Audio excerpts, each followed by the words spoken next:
বদরের যুদ্ধের দিন মক্কার কাফেরদের সাথে ইবলিস মানুষের আকৃতি ধারণ করে, কোরআন শরীফে আছে সূরা আনফালে, বলছিল আমি তোমাগো লগে আছি, বা ইন্নী জারুন লাকুম, আমি তোমাগো লগে আছি, ঘাবড়াইবে না।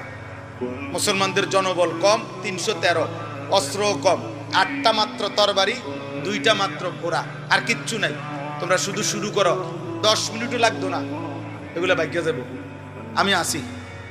ফালাম্মা তারাআতিল ফিআতান, কোরআনে আল্লাহ বলছে যখন উভয় দল মুখোমুখি হইল, তীব্র যুদ্ধ শুরু হইল, ইবলিস দেখলো যে আসমান থেকে হাজারে হাজারে আল্লাহর ফেরেশতা নামতেছে, নাকাসা আলা আকিবাইহি, সাথে সাথে বেঈমান ইবলিস, আল্লাহ কোরআনে বলে, ওদের থেকে সরে গেল। ওরা জিজ্ঞেস করলো কি রে হেতে গো, বাটফার থেকে, হ্যাঁ কোরআন শরীফে ইবলিস দূরের থেকে বলতেছে ইন্নী বারিউম মিনকুম, আমি তোমাদের থেকে মুক্ত।